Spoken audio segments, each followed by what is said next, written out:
mega rally in Islamabad. I want to bring in Niranjan, who continues to track all the details from the newsroom. And Niranjan, Republic live from Islamabad, outside Imran Khan's rally venue. But the fact remains, where is Imran Khan's fate hanging? What lies for him? He is trying last-ditch efforts, but will it help?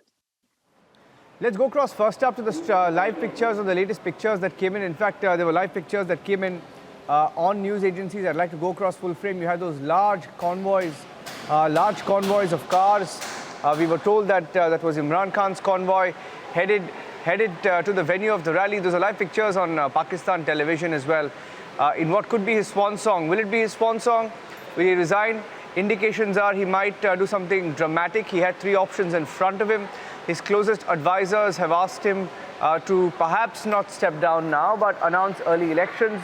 The other honorable option for him would be to resign. And the third option would be to have a populist budget to somehow try and delay the inevitable. Now, these are some of the updates that we have. Let me also tell you that Pakistan Prime Minister Imran Khan expected any time now, his party leaders on the stage there in that rally in Islamabad. Thousands of people have gathered. And you saw how people have been coming in to this rally since this morning after Imran Khan's message. There was a message that he put out earlier. Another ally, I'd like to bring in that update that another ally of Pakistan's PTI has dumped his party earlier today. So that's another setback. Shahzain Bukti saying that he stands with the opposition. And that was one update that came in. Meanwhile, different opposition parties are sort of coordinating, and they've been having different consultations with different political parties ahead of that crucial trust vote tomorrow. Swesha, these are some of the updates. I'd like to just introduce our panelists and friends from Pakistan, and we'll go across to them. We have, of course, Khalid Jamil, our correspondent on the ground in Islamabad. We'll go across to him. But first up, let me also introduce Nadir Gabol. Nadir Gabol is live from Islamabad. Nehal Hashmi is from Islamabad. Senator Mia Muhammad Atiq Sheikh also live from Islamabad this evening. Thank you, gentlemen. And Nehal, thank you for joining us. Muhammad Omar Siddiqui is live from Lahore. And General G.D. Bakshi is joining us live from New Delhi. Let me get in the perspective from Islamabad first. Nehal, okay, Nadir, let me go across Nadir. Nadir, what's going to happen? What's going to happen today? What is the development expected here in India? The sort of messaging that we are getting from the opposition in Pakistan and the developments suggesting that there could be something dramatic that could be announced at this event. Nadir. Well, we are expecting that Imran Khan will spare no stone unturned to try and save his prime ministership. But the writing is already on the wall. Most of the allies have already deserted him because they've realized that he's a big burden on their own prospects for the future, because Imran Khan's government has not delivered on any of the promises that he has been making for the past 22 years. So one of the expectations is that Imran Khan might resign himself, because he knows that there is no way that he can be saved now. And the only graceful way, not that we feel, because Pakistan has seen in the past three and a half years that Imran Khan does not have any grace or honor, but in a last minute effort and to escape the inevitable, he might just resign, so that the people of Pakistan might think that, he's a siyasi shaheed, as we say in Pakistan, to try and build up the emotions of his supporters for the following elections, because there is no other way that he's going to get any support in the following elections. As again, I will repeat that he had made promises that he would return the IMF loans. He did not do that. He said that he would alleviate the problems in the impoverished areas of Pakistan, such as Balochistan and southern Punjab and some rural areas of Sindh. He did not do either of that. There's other corruption scandals against him that have been coming up, including the billion tree tsunami that he said that was a game changer for the region, the infrastructure development that did in Peshawar, there's been reports that there was massive corruption in that. And just yesterday, our chairman, Pakistan People's Party's chairman, Bilawal Bhutto Zardari Saab, said that even the First Lady has been involved in corruption. And even Bozdar, the CM of Punjab, had paid money to the party higher-ups to be nominated as CM Punjab. So I think in another hour, Imran Khan is expected to deliver his speech. And we expect that from tomorrow, the other allies of Imran Khan are going to start announcing that they are no longer with him. Just like Shahzain Bukti did today, we expect that by tomorrow, Balistan Awami Party, Muttahida Qawmi Movement, Pakistan Muslim League Q, and GDA will also say that they cannot be on board with the government anymore. Yes.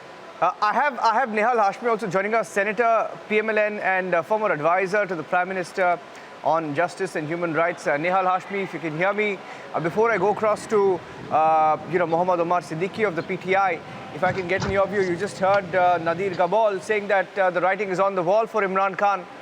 Are you expecting anything different? By the way, very interesting that Pakistan media is publishing reports of alleged corruption in Pakistan on a day when he's going to make that speech.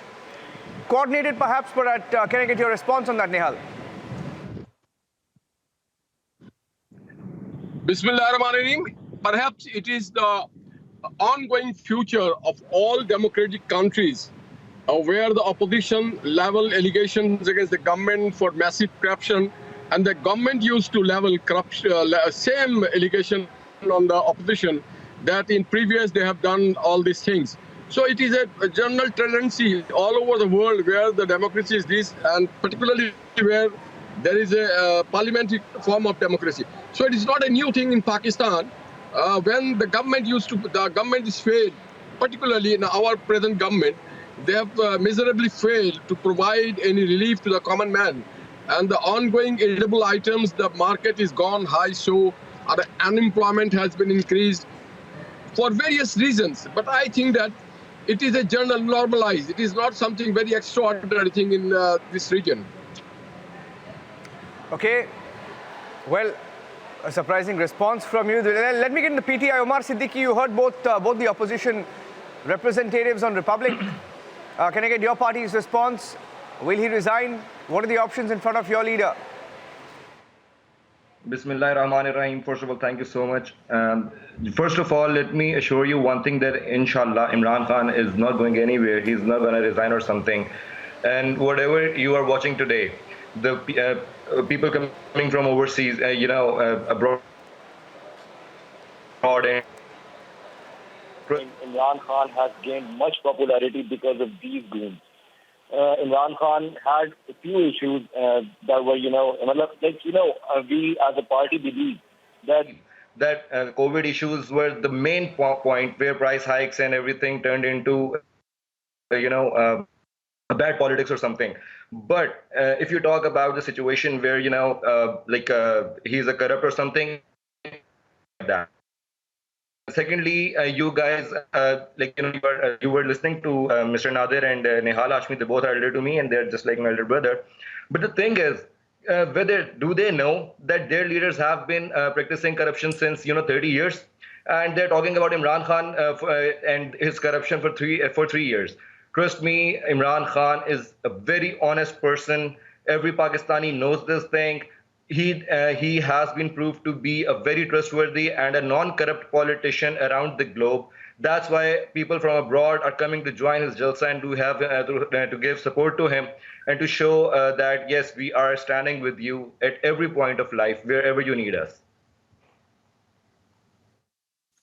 All right, we do hear your point. And if I can bring in Major General G.D. Bakshi also on this. Major General G.D. Bakshi, we understand the last-ditch efforts that are really coming in, because the perception quite is that will Imran Khan be able to save his government at this point? He's releasing an audio message. He's organized a mega rally. But will this really cut ice? Is it too late? Should action have been taken long time ago? Most importantly, the way the opposition is standing up and the way the army is upset with him, the Pakistani army, what's really left for him? Is anything possible? Imran Khan's fate was decided the day he decided to insist that he wanted Lieutenant General Faiz Hamid, his favorite DGISI, to continue to be in the DGISI chair, even after the shenanigans he had done in Kabul when in front of the global media he had created quite a few gaffes. Thereafter, General Bajwa, of course, hated his guts. He had him removed as the GOC 11 Corps, Peshawar Corps, and for a time this problem was settled. But then again, he is almost finished his tenure, which he needs to qualify himself to be part of the next army chief sweepstakes in Pakistan. But now, once again, the question came in that Imran Khan, he insisted against the army chief's, views that Faiz Hamid should be the next DGISI. And, this situation was almost reminiscent of what had happened at the time of, Nawaz Sharif, when he wanted Khwaja as his DGISI to take over as the army chief. And that is the time then, General Pervez Musharraf had staged a coup and deposed him, exiled him, etc., etc. History is repeating itself. Here is another civilian prime minister who tried to assert himself against the against the Pakistan army and met his due comeuppance. The Pakistan army chief, straight away announced that General Nadeem Anjum would be the next DGISI, and when he kept persisting, his fate was sealed. His fate was sealed. And what we are seeing is the army now does not stage coups, but it orchestrates political coups from backstage. It pays for rallies. When Imran Khan was the prime minister, the selected prime minister in waiting, then the Pakistan army had encouraged him to stage a 70-day rally at Permission, sir. With your Islamabad permission, I have against some